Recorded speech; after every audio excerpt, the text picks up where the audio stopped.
देखिए, पाइथागोरस प्रमेय है किसी भी समकोण त्रिभुज में,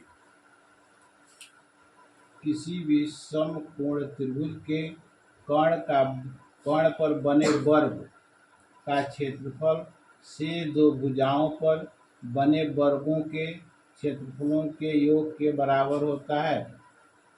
यानी कर्ण कर्ण इस चित्र के अनुसार कर्ण AC पर बने वर्ग का क्षेत्रफल, यह कर्ण AC है, इस पर बना जो वर्ग है उसका क्षेत्रफल जो है AB पर बने वर्ग का क्षेत्रफल धन BC पर बने वर्ग का क्षेत्रफल। हम ठीक है, मतलब हम जानते हैं कि वर्ग का यदि हम सपोज किसी वर्ग का हम क्षेत्रफल कैसे निकालते हैं, वर्ग का क्षेत्रफल कैसे निकालते हैं, हम भुजा की लंबाई में, जो हमको भुजा की लंबाई मालूम है उसको 2 बार गुणा कर देते हैं तो वर्ग का क्षेत्रफल हो जाता है, यानी भुजा का वर्ग। ठीक, इसका मतलब हुआ कि यह जो इसकी जो लंबाई है AB की लंबाई का हम वर्ग कर दें तो इस वर्ग का क्षेत्रफल हो जाएगा। BC की लंबाई का वर्ग कर दें तो उसके साथ जो वर्ग बना उसका क्षेत्रफल हो जाएगा। AC की लंबाई का यदि हम वर्ग कर दें तो इसका क्षेत्रफल हो जाएगा। मतलब तो इस हिसाब से हम AC का वर्ग निकालें, हम कर्ण का हम वर्ग निकालें तो भुजा हमारा AC है, AC में AC से गुणा कर दें यानी AC का वर्ग हो जाएगा, यानी इस भुजा का वर्ग। क्योंकि इस पर जो है कर्ण पर बने वर्ग का क्षेत्रफल निकालें, कर्ण का वर्ग हम लिख लिया, इसके ऊपर लिख सकते हैं कर्ण पर बने वर्ग का क्षेत्रफल बराबर यह जो भुजा AC की जो लंबाई होगी, AC की लंबाई और AC की लंबाई को 2 बार गुणा कर देंगे तो AC का वर्ग हो जाएगा।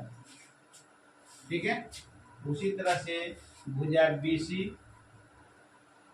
AB के वर्ग का क्षेत्रफल निकालें, AB के वर्ग का क्षेत्रफल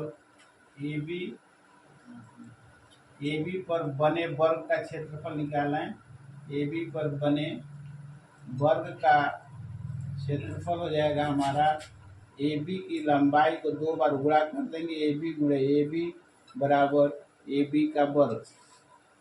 ठीक, उसी तरह से BC पर बने वर्ग का क्षेत्रफल हो जाएगा BC गुणे BC बराबर BC का वर्ग। कर्ण का वर्ग का क्षेत्रफल निकाला हमने, A गुणे AC का वर्ग, A गुणे AC की लंबाई गुणे AC की लंबाई 2 बार गुणा कर देंगे तो कर्ण के वर्ग का क्षेत्रफल हो जाएगा AC का वर्ग। और भुजा AB जो है, AB का इस वर्ग का क्षेत्रफल निकालना तो AB की लंबाई को हम 2 बार गुणा कर दें, AB गुणे AB का वर्ग हो जाएगा। और BC है, BC पर बना जो वर्ग है यह वर्ग BCGF, इसका क्षेत्रफल हो जाएगा BC गुणे BC और BC पर 2 घात BC का वर्ग। इस तरह से इस फार्मूले को यदि हम इसमें रख दें, इस फार्मूले पर तो AC का वर्ग हो जाएगा हमारा, AC कर्ण AC पर बने वर्ग का क्षेत्रफल हो जाएगा AC का वर्ग धन, और BC AB पर बने वर्ग का क्षेत्रफल निकाले, AB पर बने वर्ग का क्षेत्रफल हम निकाला, ये हो गया AB का वर्ग। और BC पर बने वर्ग का क्षेत्रफल हो गया, BC पर बने वर्ग का क्षेत्रफल हो जाएगा धन BC का वर्ग। ठीक है, अब देखिए किसी भी त्रिभुज में किसी भी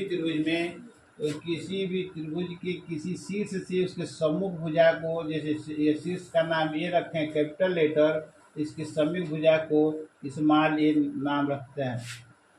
ठीक है, इसमें शीर्ष का नाम कैपिटल सी है, तो इसके सम्मुख भुजा, इसके सामने की जो भुजा है इसको हम स्मॉल सी रखते हैं। बी जो है कैपिटल है, इस शीर्ष का नाम बी है, तो बी के सामने की भुजा को हम स्मॉल बी लिखते हैं। ठीक है, ये भुजा का नाम हम ए सी न लिख करके, ए सी न लिख कर सिर्फ बी लिखेंगे।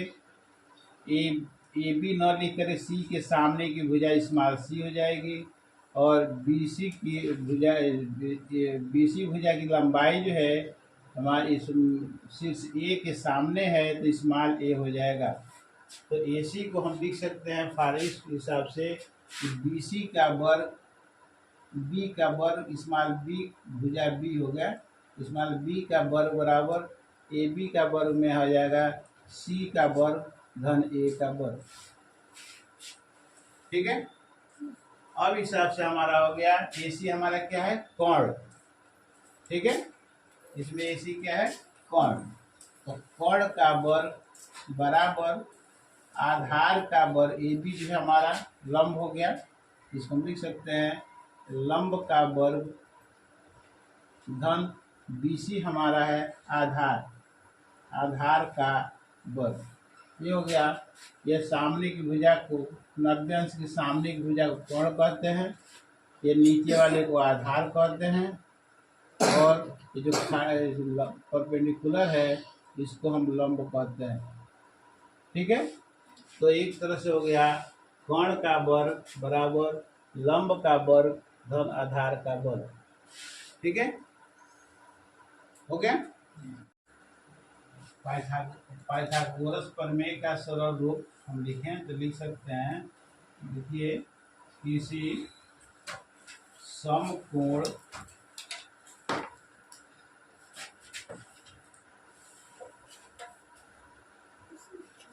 त्रिभुज में कोण की भुजा का वर्ग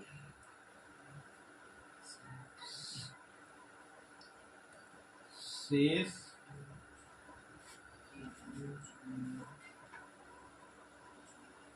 भुजाओं के वर्गों के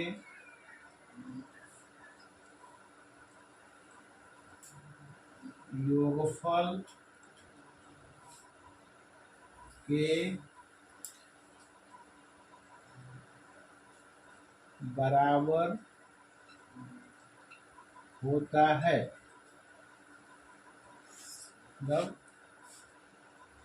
कोण का वर्ग बराबर लंब का वर्ग धन आधार का वर्ग।